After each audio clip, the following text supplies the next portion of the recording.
बदलने की तैयारी, जीत उसी की होगी जिसका संघर्ष है जारी। नमस्कार प्रिय विद्यार्थियों, आप सभी का प्रतिभा कला से बीकानेर के अंदर हार्दिक स्वागत व अभिनंदन है।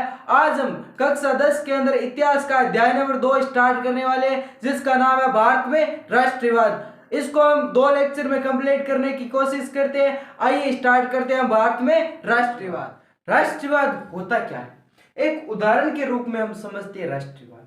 देखो, अगर भारत मैच जीतता है तो हमें खुशी होती है, अगर भारत हार जाता है तो हमें निराशा होती है, अगर हमारा एक भी फौजी शहीद होता है तो पूरा देश रोता है। ये क्या है, देश प्रेम ही तो है।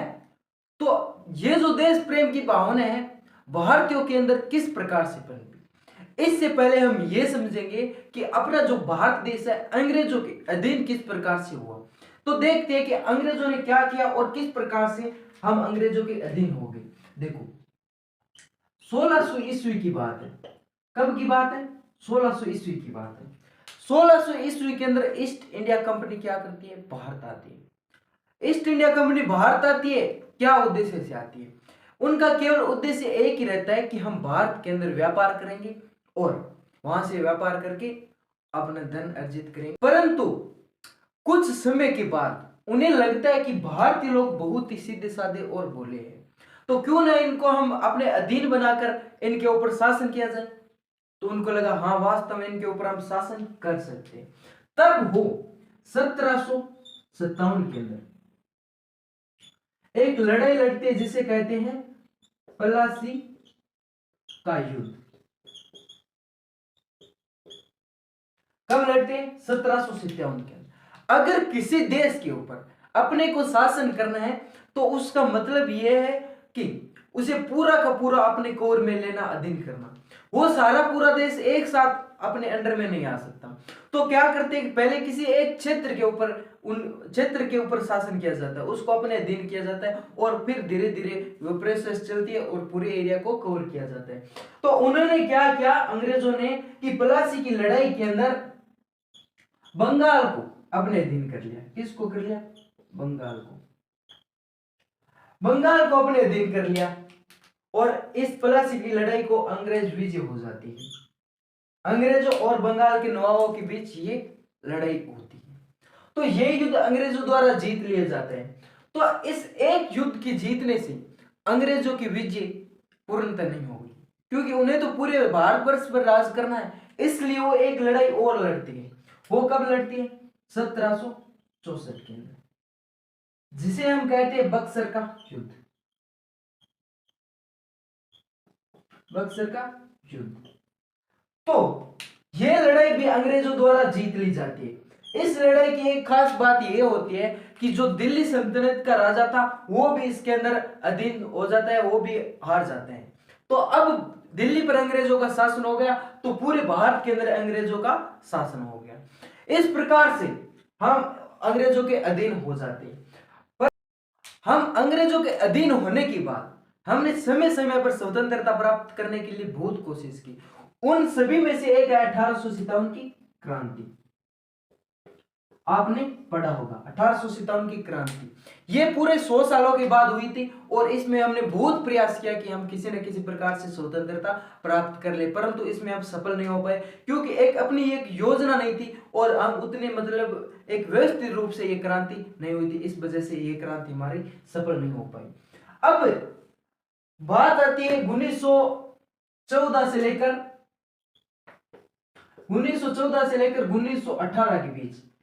ऐसा क्या हुआ कि सभी भारतीयों के अंदर एक स्वतंत्रता की आग जलने लगी और हमें किसी न किसी प्रकार से इन अंग्रेजों को बाहर निकालना है और अपने देश के ऊपर हमें खुद को शासन करना है। ऐसा क्या हुआ? देखो, इसके पीछे बहुत से कारण हैं। क्या कारण है? नंबर 1 तो है कि प्रथम विश्व युद्ध। क्या है? प्रथम विश्व युद्ध।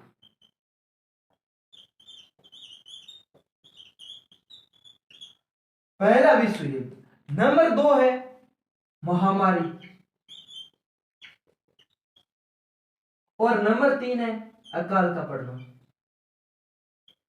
इन 3 कारणों से भारतीय जनता पूर्णतः एकदम अंग्रेजों से और ऐसे मानो कि वो पूर्णतः एकदम धाप चुकी थी, परेशान हो चुकी थी कि हम किसी न किसी प्रकार से इन अंग्रेजों को बाहर निकालें और अपना शासन खुद का स्थापित करें और कोई ऐसा व्यक्ति अपने नेतृत्व करने के लिए आ जाए जो हमारा साथ दे।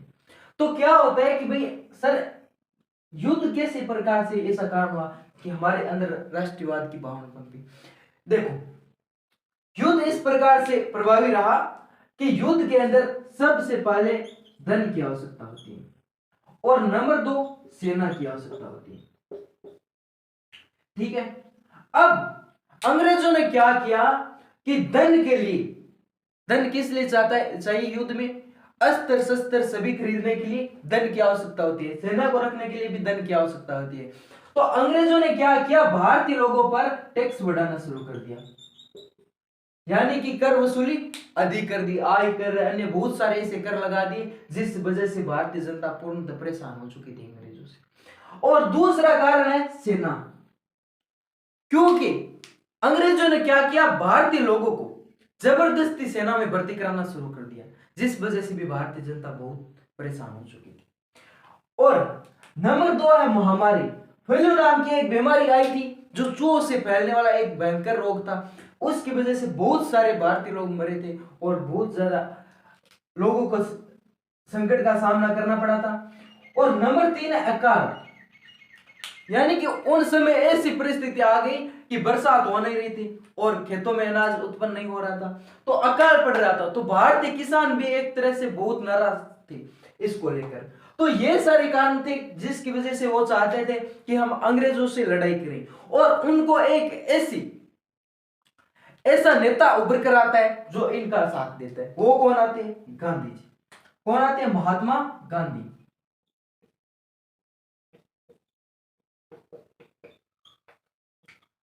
गांधी जी आते हैं भारत के अंदर, कब आते हैं, 9 जनवरी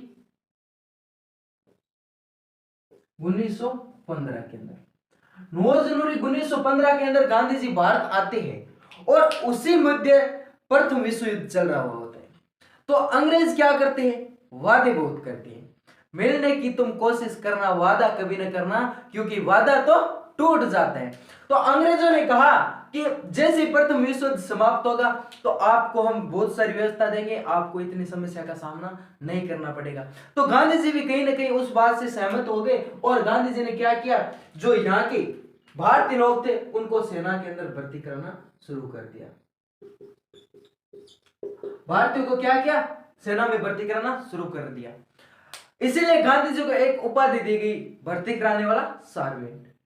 तो गांधी जी ने शुरू करा दिया भर्ती कराना, और आगे जाकर जैसे ही युद्ध समाप्त होता है तो ये जो उन्होंने वादे किए थे वो तोड़ देते हैं। और उसी मध्य गांधी जी दक्षिण अफ्रीका से जब आते हैं, इसको एक बार फिर से समझो, अब सारा का सारा आगे का सिस्टम गांधी जी से जुड़ा हुआ चलेगा।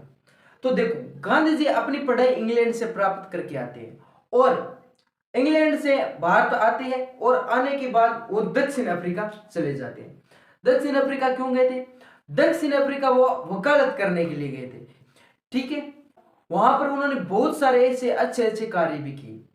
ठीक है, और उनके अच्छे अच्छे कार्यों को सराहना भी किया गया, परंतु उनके साथ एक ऐसी घटना घटती है जो उनका एक जीवन ही पूरा बदल देती है। सर, ऐसी क्या घटना घटती है, वो ट्रेन के अंदर सफर कर रहे होते हैं, उनको यह कहकर उतार दिया जाता है कि आपके रंग काला है और कालों को ट्रेन के अंदर सफर करने की इजाजत नहीं दी जाती, उनको बाहर उतार दिया जाता है।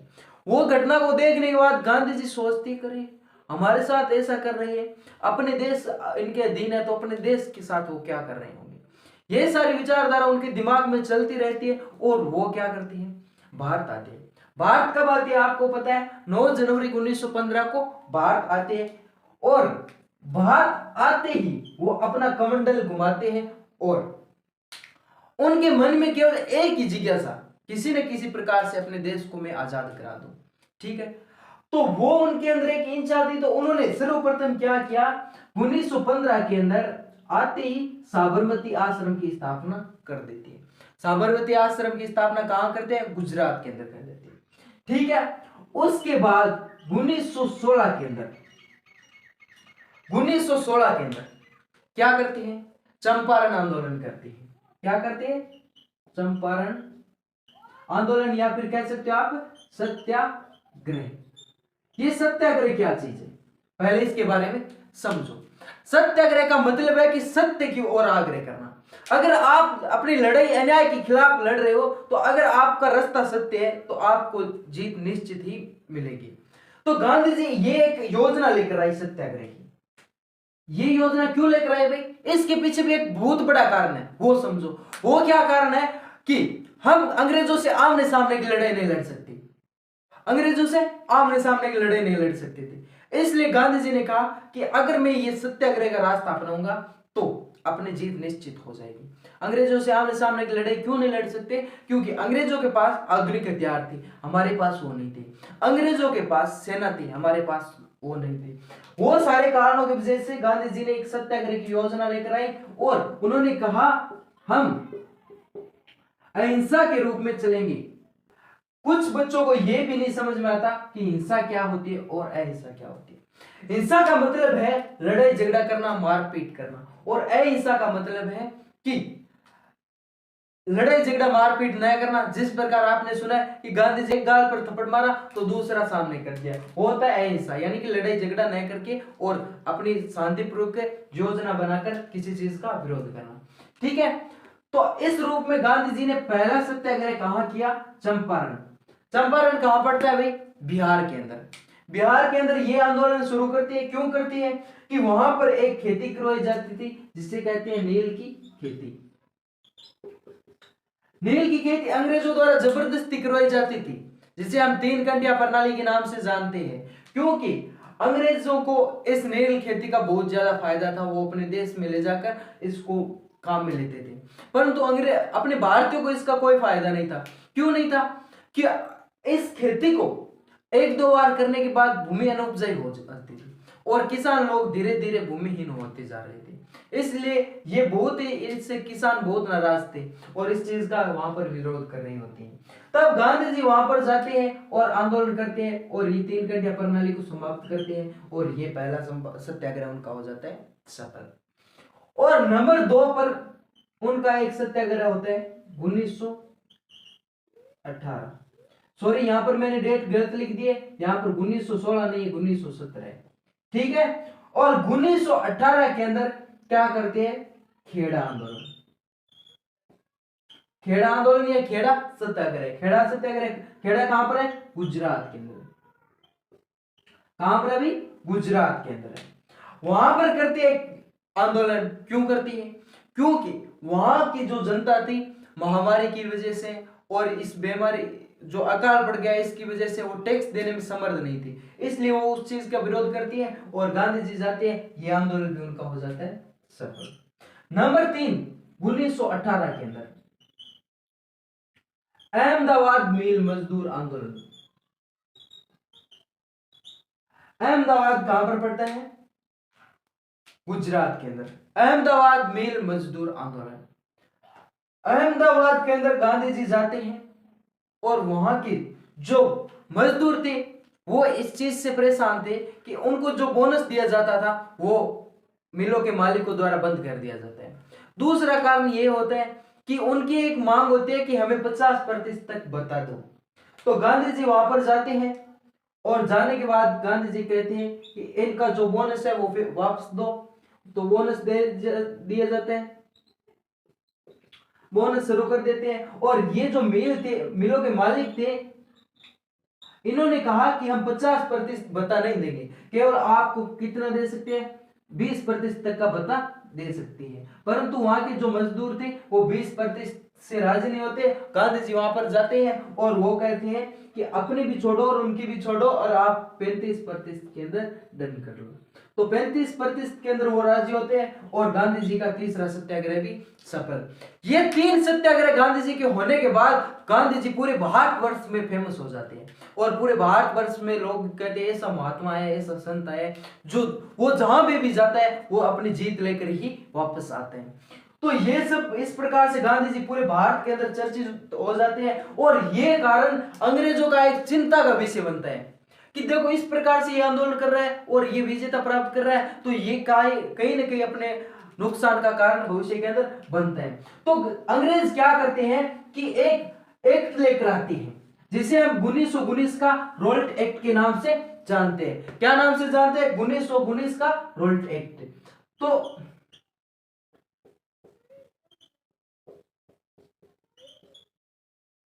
1919 का रोल्ट एक्ट, इस अधिनियम के तहत क्या करते हैं कि जो भी राजनीतिक गतिविधियां की जा रही है गांधी जी द्वारा या फिर आंदोलनकारियों द्वारा, उन सभी को रोकना होता है। कि इस आंदोलन के तहत उन्होंने क्या किया कि अगर किसी भी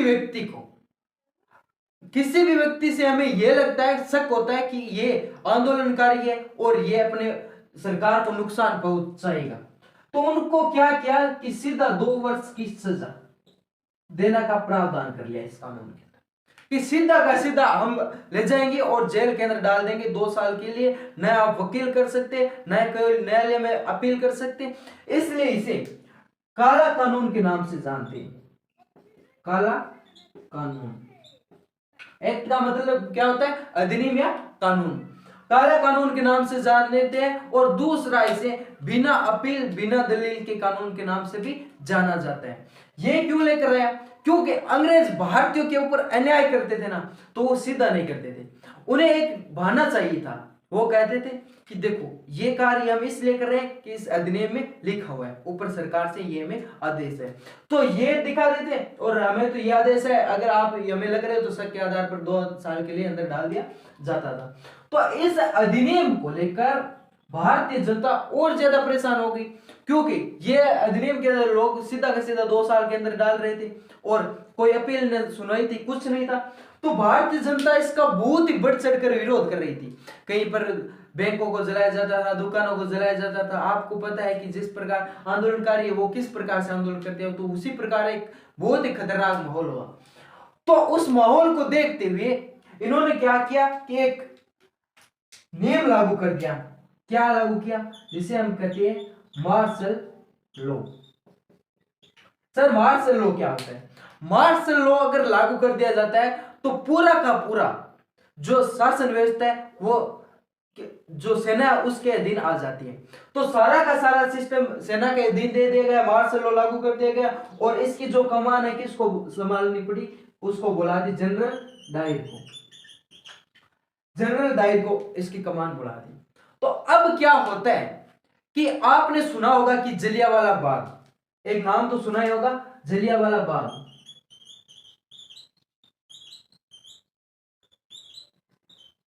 इस जलियांवाला बाग के अंदर प्रतिवर्ष वैसाखी का एक मेला लगता है। तो उस मेले के अंदर जो आसपास के लोग थे वो सारे इस मेले के अंदर आए हुए थे, और दूसरी वो सारे लोग भी यहां पर उपस्थित थे जो इस अधिनियम का विरोध कर रहे थे। तो इस डायल को पता चलता है कि वहां पर लोग संगठन बनाकर, सभा बनाकर वहां पर वार्तालाप कर रहे हैं और वो अपने ऊपर कुछ ना कुछ आतंक कर सकते हैं या फिर हमला कर सकते हैं। वो क्या करेंगे? तो इसे ये सूचना मिलती है, तो ये यहां पर जाता है। जलियांवाला बाग कहां पड़ता है? पंजाब के अंदर, अमृतसर के अंदर। ठीक है, तो ये डायल यहां पर जाता है और अंधाधुंध गोलियां चलाता है। आदेश दे देता है सेना को कि आपको देखना ही नहीं है कौन मर रहा है, कितने मर रहे हैं, बस आप धड़ाधड़ गोलियां चलाई जाए। तो वहां पर अंधाधुंध गोलियां चलती है, लाखों लोग मारे जाते हैं और एक बहुत ही इतना दयनीय स्थिति होती है, देखने पर मतलब आदमी की रूह कांप जाती है। आज भी अगर उस स्थान को देखा जाए तो वहां पर क्या है कि बड़े बड़े ऐसे खाटे बने हुए, गोलियां लगी हुई थी और वहां पर एक कुआं था। सुना जाता है कि आज भी उससे पानी निकालता है तो वो लाल कलर का निकलता है। तो एक इतना बुरा दयनीय स्थिति हुई थी वहां पर। और इस डायर ने क्या किया कि बाद में एक आयोग बनाया था अंग्रेजों ने, हंटर आयोग, एक कमेटी बनी थी और इसे कहा कि भाई ये सही है, ये गलत नहीं है, इसने कोई भी गैर कानूनी नहीं काम किए हैं और इसे सही साबित कर दिया जाता है। और इसमें लाखों लोग मारे जाते हैं, परंतु ये बताते हैं कि कुछ नहीं, 700-800 लोग ही मारे गए, बल्कि मरने वालों की संख्या यहाँ पर बहुत ज्यादा थी। तो अब ये एक इतनी बड़ी घटना घट जाती है, यहाँ पर लाख लोग मारे जाते हैं। तो आप सोचो कि भारतीय लोगों के अंदर गुस्सा कितना फूटेगा। वो इस चीज का मतलब पहले से विरोध कर रहे थे प्रत्येक चीज का, और एक ऐसी घटना घट जाती है कि भारतीय लोगों के बहुत सारों को मतलब यहाँ पर एक तरीके करके सीधी दगादग गोली मार दी जाती है। तो इसका आप सोचो कितना विरोध होगा। तो यहाँ पर जनता एकदम बहुत निराश हुई और उनके अंदर इतना गुस्सा फूटा कि वो पूर्णतः इस चीज का विरोध कर रही थी। खिलाफत आंदोलन, देखो क्या है खिलाफत आंदोलन। तो यहां पर क्या किया कि तुर्की के अंदर तुर्की का विभाजन कर दिया अंग्रेजों ने, और जो खलीफा मुस्लिम धर्म का जो धार्मिक गुरु हुआ करता है सबसे बड़ा, उसको उस पद से हटा दिया और वहां पर इनके खिलाफ अन्याय हो रहा था। तो देखो अगर धर्म के रूप में लोगों का क्या है कि अगर मान लो कि पाकिस्तान के अंदर अगर हिंदुओं पर अन्याय होता है तो भारत के हिंदू भी उसका विरोध करेंगे, इसलिए वहां पर मुसलमानों पर अन्याय हो रहा था तो भारतीय मुसलमान भी इससे नाराज थे और वो भारत के अंदर खिलाफत आंदोलन कर रहे थे। तो गांधी जी को लगा कि ये एक अच्छा अवसर है कि हिंदुओं को और मुसलमानों को एक करने के लिए। तो गांधी जी ने भी इसका समर्थन करती है खिलाफत आंदोलन का, और ये आंदोलन शुरू हो रहता है। और इसी मध्य में अंग्रेज ये जो भारतीय मुसलमान है और हिंदू है दोनों एकत्रित हो जाते हैं, यानी कि एक मंच पर आ जाते हैं। इसी का फायदा उठाते हुए गांधी जी ने एक योजना लाई। क्या योजना लाई कि अब हम एक ऐसा आंदोलन शुरू करेंगे जो पूरे भारतीयों को एक साथ मिलजुल कर अंग्रेजों के खिलाफ लड़ाई लड़नी है, जिसे हम क्या नाम देंगे, असहयोग आंदोलन। क्या नाम देंगे, असहयोग आंदोलन। असहयोगी नाम क्यों देंगे, क्योंकि गांधी जी का मानना था कि ये जो ब्रिटिश साम्राज्य का शासन ये स्थापित है अंग्रेजों के सहयोग से ही स्थापित है। अंग्रेज अगर जो भारतीय जो इनका सहयोग करना बंद कर दे तो ये जो ब्रिटिश साम्राज्य है ये कुछ दिनों के अंदर ही ढह जाएगा। इसलिए उन्होंने कहा कि हम एक ऐसा आंदोलन शुरू करेंगे जिससे अंग्रेजों का सहयोग करना बंद कर देंगे। तो ये आंदोलन कब स्टार्ट होता है, 1 अगस्त 1920 को असहयोग आंदोलन स्टार्ट होता है। और इस आंदोलन के गांधी जी के आह्वान करने पर विदेशी वस्तुओं को बहिष्कार किया जाता है। जो कुछ भारतीय लोग सरकार के अंदर काम कर रहे होते हैं वो काम छोड़ देते हैं, विद्यार्थी अपनी जो उनके अंग्रेजों के स्कूलों के अंदर अध्ययन कर रहे होते हैं वो स्कूलें छोड़ देते हैं। इसका बढ़ चढ़कर भाग लिया जाता है और अंग्रेजों के खिलाफ हो जाते हैं और उनका किसी प्रकार से सहयोग नहीं किया जाता है। इसलिए ये आंदोलन इतना भयंकर रूप लेता है कि पूरे भारतीय जो ब्रिटिश साम्राज्य का शासन था वो हिलने लग जाता है। और गांधी जी का ये इतना ताकतवर आंदोलन रहा कि अंग्रेज वास्तव में उस समय मतलब ऐसा लग रहा था कि अब अंग्रेज चले जाएंगे, परंतु ये सब नहीं हुआ। क्यों नहीं हुआ कि 5 फरवरी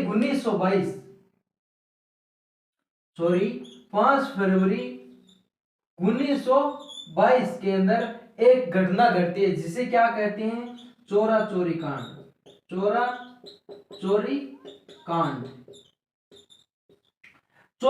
कांड। इसके अंदर क्या होता है कि गोरखपुर के अंदर 22 पुलिस कर्मियों को इन आंदोलनकारियों के द्वारा जिंदा जला दिया जाता है। और ये क्या हो जाती है, गांधी जी ने कहा भाई हिंसा हो गई और ये आंदोलन हिंसा के रूप में नहीं चलाना है, हमें तो अहिंसा के रूप में चलाना है, क्योंकि अगर ये हिंसा हो रही है तो ये आंदोलन कहीं ना कहीं सफल नहीं होगा। तो गांधी जी ने क्या किया कि इसके 7 दिनों के बाद 12 फरवरी 1922 को इस आंदोलन को वापस ले लिया जाता है, यानी कि इस आंदोलन को रद्द कर दिया जाता है। तो इस चीज का बहुत सारे भारतीय लोग विरोध भी करते हैं कि ये क्या कर रहे हो गांधी जी, अब जनता बहुत ही विकराल रूप में है, हम इसको अगर चलाएंगे तो हम वास्तव में सफल हो जाएंगे। परंतु गांधी जी नहीं मानते कि नहीं, हमें आंदोलन है, हिंसा नहीं करनी है, हिंसा के रूप में चलाना है। तो ये आंदोलन 1922 को क्या हो जाता है, समाप्त।